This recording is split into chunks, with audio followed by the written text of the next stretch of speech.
What's up, guys? This is Scott. Welcome to the Drip, home of the 150% guarantee. 100% of the time, I'm going to be over 50% right. And every knife has a story. We do our best here to be able to kind of go over, I don't know, I guess it's kind of a review / show and tell, opinions, thoughts. They're all mine. We've gathered together on this little voyage on a small raft. Me and my best friends, you guys are here. It's easy to get a ticket onto this little ride and to be a part of it and be with us.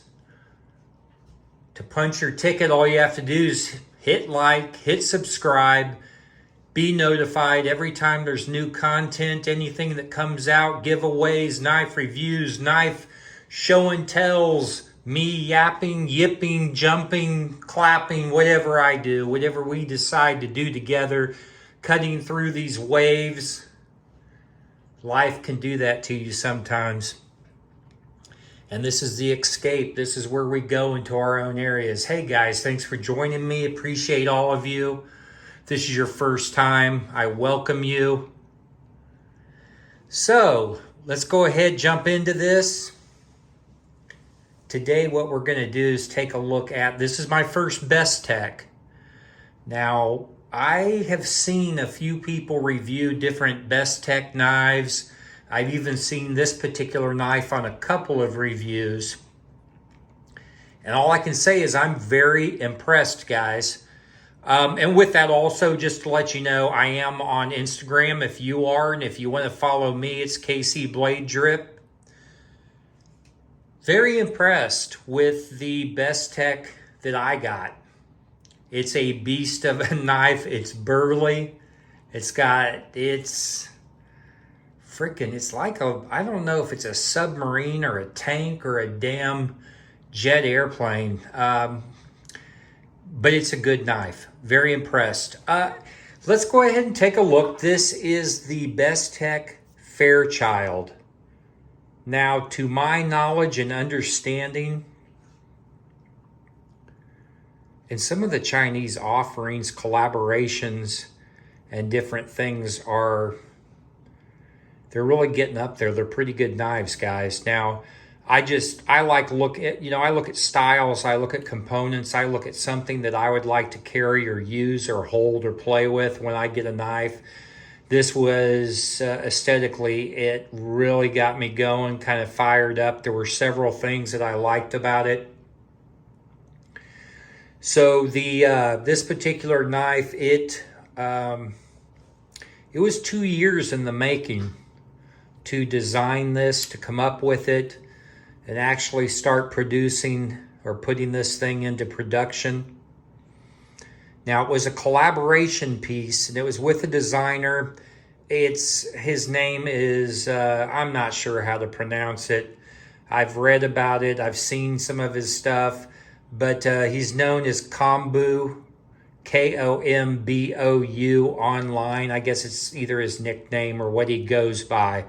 But he was the designer. He's known for some of his folding designs, curves, really nice looking knives. So this is his largest one that he's designed to date in collaboration with Bestech.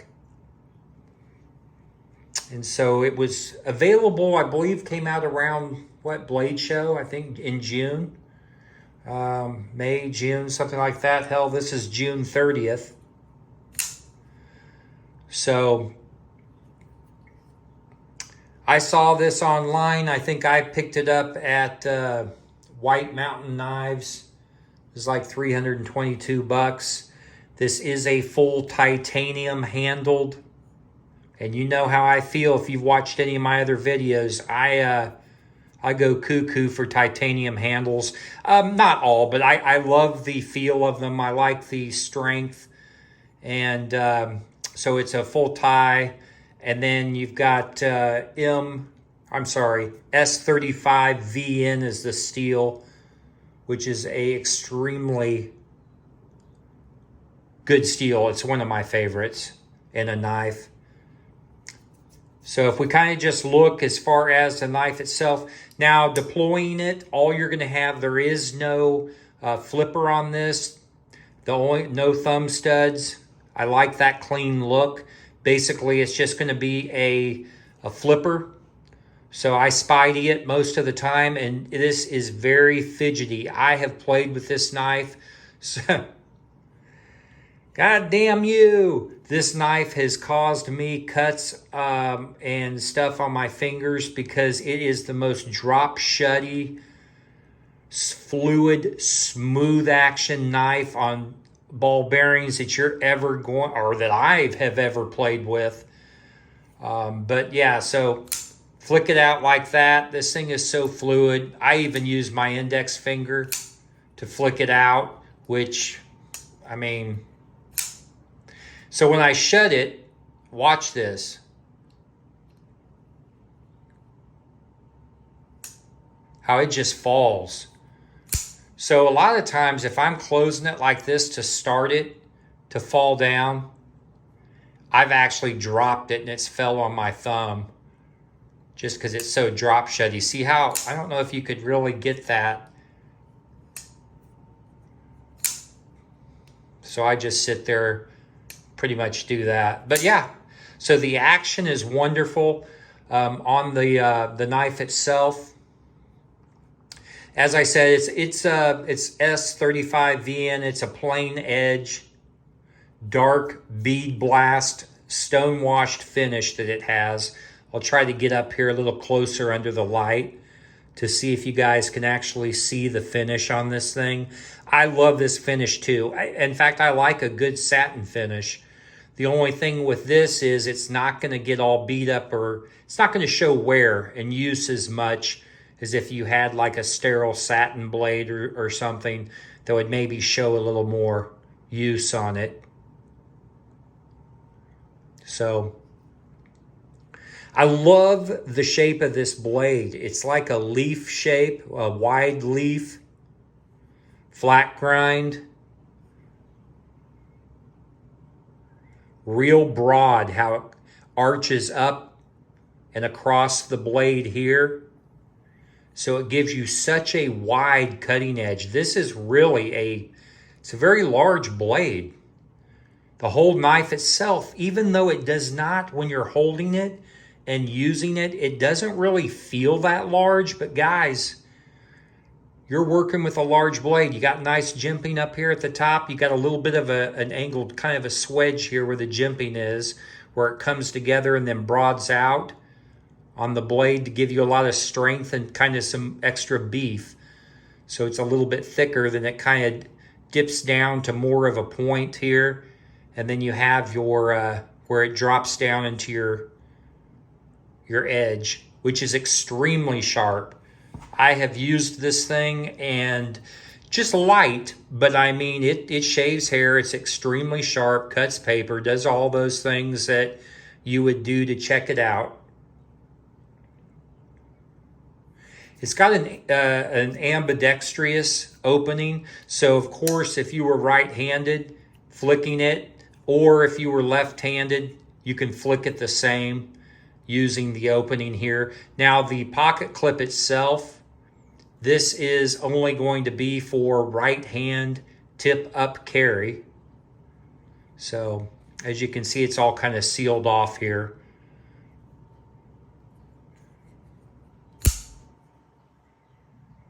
You have a little bit of a finger choil down here at the bottom of the blade itself. I mean, this is going to be, as you can see, perfect for slicing, push cuts.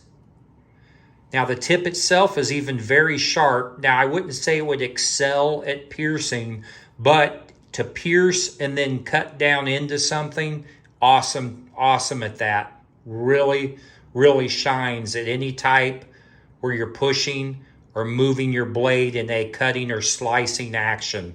Nice and broad. Let's go ahead here before we get any further into the knife itself. I want to get a measurement for you so you guys can see how the actual size of this beautiful work of art here.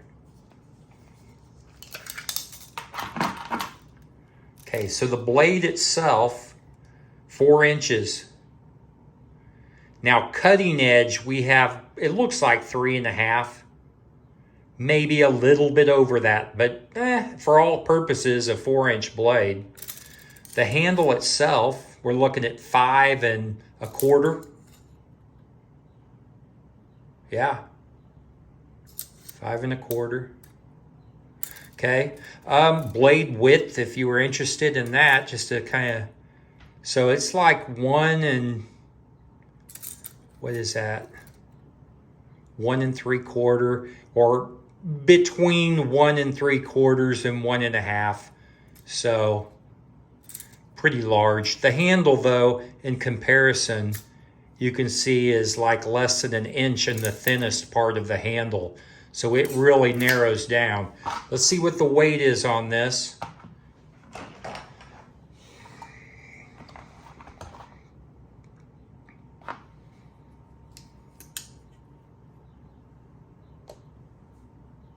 .1. I think they advertise it as being 6.2. So, but I mean, like anything in life, if you throw it on a scale, this is going to actually give you a very accurate. So 6.1. So yes, it's a little bit on the heavy side. Now I'm used to carrying, whether it be a fixed blade or I like kind of the overbuilt type of flippers and folding knives. So to me, with the titanium and the steel, this is fine. In fact, I have carried this for a couple of weeks. So that gives you a little bit of a size comparison there. You've got some nice looking milling here across the handle. To me, it almost looks like, I don't know if you've seen the show Snowpiercer or kind of looked at like a futuristic train. To me, it kind of looks, the aerodynamics along here with the windows and stuff in it. But I like how they carry the contouring from the blade all the way into the handle itself. So you have the milling here that follows into the handle, kind of goes down and fades out. It tails off into the handle. You have some nice milling, or actually some smoothed out areas here, and some cutouts for your finger in the bottom of the handle. Nice little, I think that's a bee or some type of an emblem for them. Very beautifully done here. We'll flip it over. So it is a frame lock, as you can see here. Nice lockup. And then through wear and use, this may move over just a little bit more, which is fine. But it's got a great lockup on it. Again, just part of the handle, which if you look at it, it's the same height.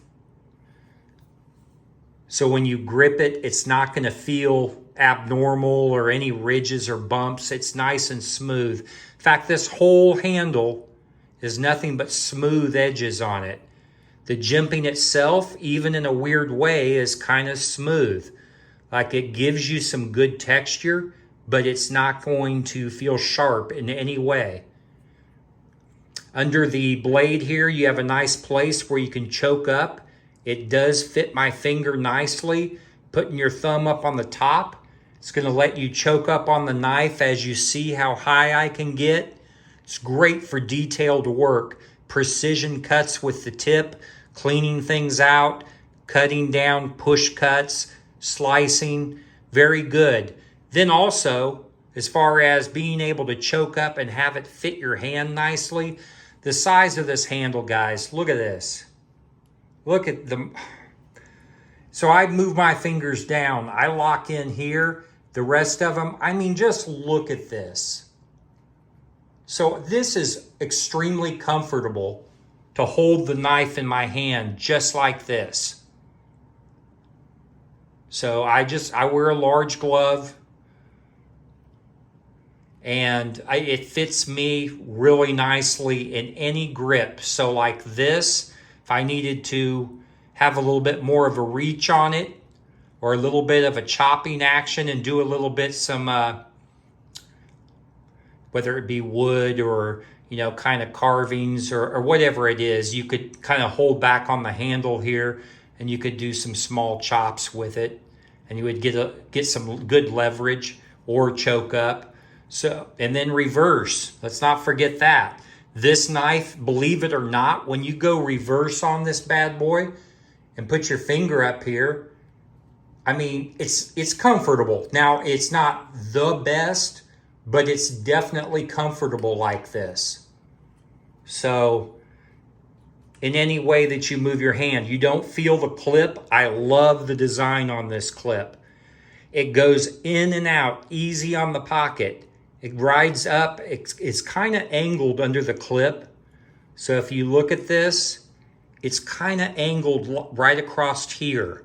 So your pants are about right here. So really all that you see is just the end of this.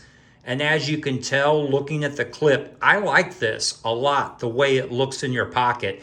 I look down at my pocket kind of often just to see all my knives.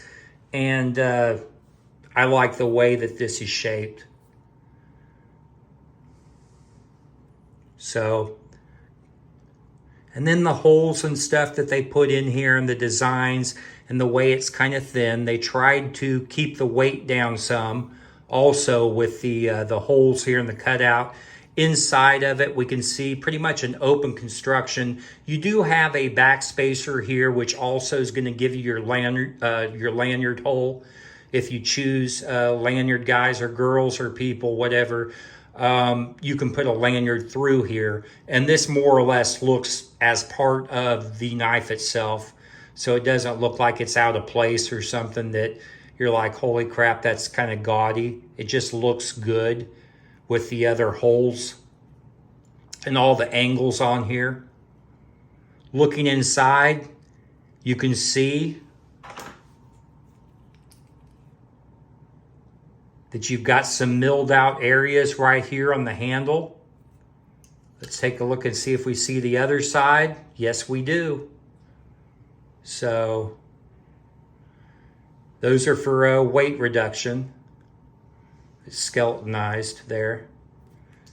So just the attention to detail on this knife. You've got to look at that stop pin. Look at the size of that thing.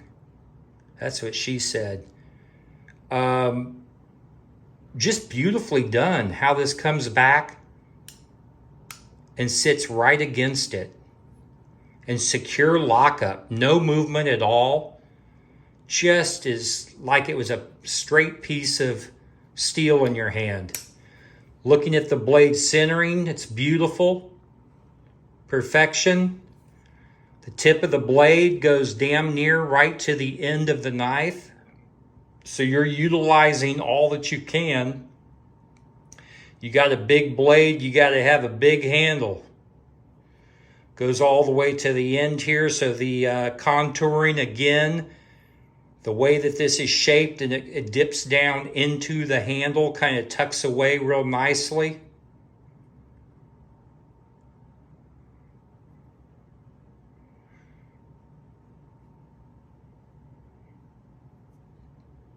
Yeah. This will get a lot of pocket time with me. It's a really nice looking knife, guys, gals. I like it. So if you're a fan of titanium handled knives, or you like larger type knives in your pocket, you like things that are kind of edgy, kind of, I don't know, far out, SpaceX, whatever, like designs, kind of a little bit crazy look, then you probably would like having one of these in your hand.